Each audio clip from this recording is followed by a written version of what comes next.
Hi guys, it's Ashley, and I want to do a video, like a follow-up video, addressing some of the comments that I have gotten on my how I lost my faith story that I shared. So this was the last video that I posted, and I'm getting a lot of comments from people who are not subscribed. So if you are not subscribed, or if this is the first time you're seeing my face, before you make an opinion, I highly suggest that you go check out my videos, my older videos of me sharing my journey about opening my yoga studio, so then you can get a better perspective and form a better educated opinion before sharing. So a lot of the comments that I got, and I just kind of wanted to go through some of these.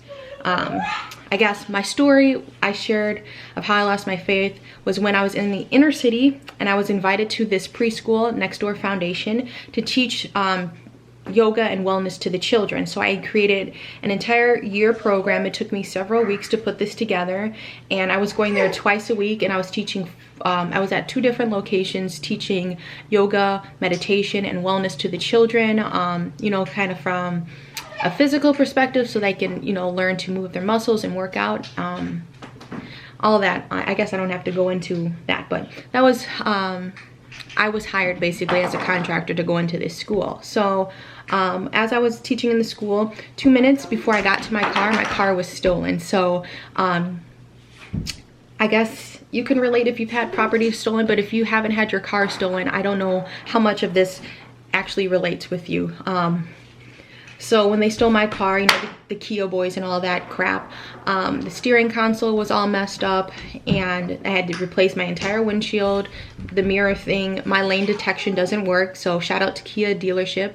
I don't know if my brights work on the car, and the window of where my son's car seat is, that was smashed. So that was excellent. And the insurance was all iffy about what they wanted to cover and what they felt like covering, because I don't know, it's just, anyway, I had to come out of pocket, and so I needed to raise money, because I mean, it really wasn't working like that, and we are relying on basically one source of income. This is my family's only car, by the way, so just to lay that out. So I was doing the Lord's work. I felt called to go to this school to teach these children. These children would never have had this opportunity to learn about yoga, so I really wanted to, you know, give it my all. And so that was my reward of getting my car stolen. Like, it's probably not the best word to use, reward, but I think it's funny about as much effort as I put in, and then that's what happens to me, and then it affects my family as well. I have no ill intentions to all of the actions that I do. I try to make a positive impact, because this school was in Milwaukee, and if you're not from Milwaukee, Milwaukee is only known for its bars and basically being an alcoholic city, and maybe even Wisconsin as an alcoholic state. There's literally a bar on every corner, and besides Jeffrey Dahmer, what else are we known for, right? So I got a lot of comments from people who have never watched my videos before, so that's why I highly suggested that you go ahead and watch my previous videos sharing my journey about opening the studio before you form an opinion. So one of them was about, a lot of them were, I guess, were saying just the enemy is going to try to play you. We have to remember that God is the creator of good and bad. He is the creator of evil as well. So is he not both? Because all of these comments, they have not actually named the devil, and they have not actually named who the enemy actually is. The enemy. What is his name? God is the creator of good and evil. So that was just interesting. And in my video, I had shared that I grew up in a Baptist home. I had family that were members of the church, highly ranked, I guess, members of the church. I just wanted to share that kind of perspective, so like you could understand I came from a Christian background, etc. And then when I actually got into yoga, I opened my perspective, and I didn't want to be so closed-minded about other religions. I wanted to learn about other religions as well. So that's also kind of a negative thing. If you are a Christian or grow up in a Christian home, you have to remain ignorant about these other religions. If you start studying other religions, you're disobeying God, I guess. But it's good to understand, so that other people's religions What are you doing? So that you're more well-rounded person, right? But I guess when I was sharing that I came from a Christian home and I grew up in the church, it's not about just knowing the people in the church, you know, knowing the pastor and being related to the pastor and whatever, but it's about the relationship with God. And I want to share that I felt like I had a really good relationship with God. When I opened my studio and I would go to my studio, I would literally cry because I was so thankful for this opportunity to bring wellness into the community. And I would pray every class. I would pray in my car, like very early on in my career as a yoga teacher, and just be so thankful. And I would say, Lord, give me this, the strength and the knowledge to be able to teach a well-rounded class for my students. Let me teach a class that these people really can benefit from, right? So that I would call his power into me so he could work through me, right? So I felt like I had a good relationship. That's personal. And I just want that to be addressed. A lot of people speaking from their own experiences. I don't really know you, etc.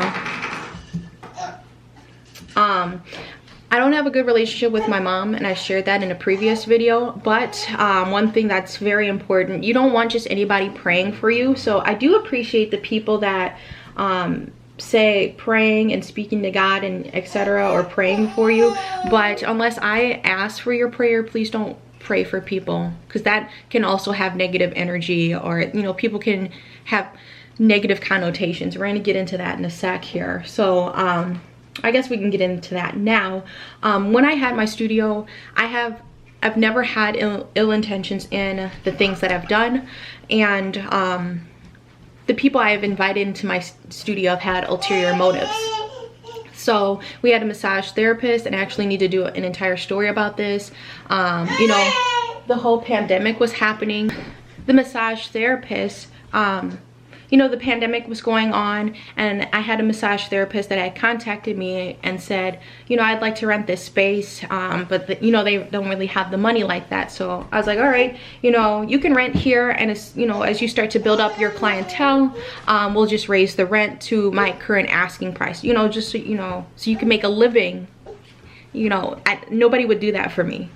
Let's be honest, like no landlord would just be like, okay, pay this, and then, you know, I've never had that opportunity. So I really wanted to give these people opportunities that were coming to my space. This lady took advantage of me while I was pregnant. She wouldn't pay me on time. She was going on vacations, and she would post about it. She stole from the studio. It's on camera. And there were several other not contractors, I guess subleasers that have come to the studio and vandalized the studio. We had a nail technician broke something in my studio, and she just left $15 on the table and a note saying she was sorry when the stuff was of value more than that. So that's, I can't think of a better word, but that was the reward that God was giving me. I was giving these people, I was put in this position to give these people opportunities to grow in the studio and grow their businesses to, you know, a much bigger, you know, platform. And that was the reward I was given. So yeah, I don't know, people are saying don't run from God, don't curse him, but it's like literally when all of your actions are done out of love and no ill intentions, like why is that the reward? That doesn't make any sense. You know, I had filmed this video previously.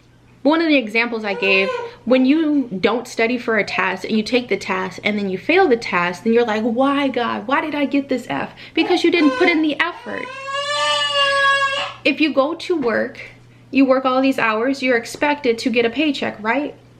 If you don't get a paycheck, you're gonna go to your job and be like, hey, I'm looking for the check for all the work that I've done.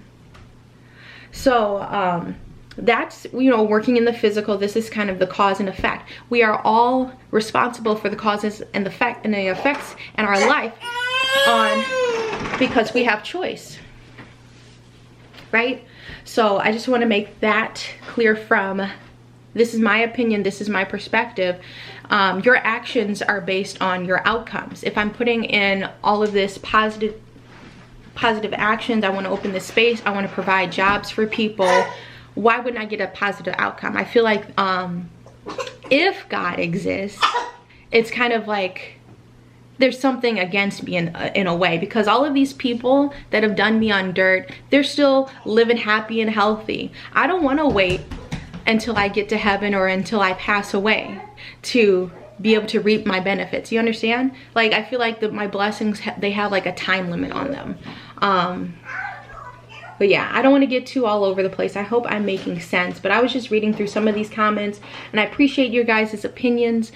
This is already like a 10-minute video, but please check out my older videos if you have not watched them before, if this is the first time you're seeing my face, to get a better understanding. This is where I'm coming from. So thank you so much for watching this video. Please like and subscribe, and I'll see you guys in my next video. Bye.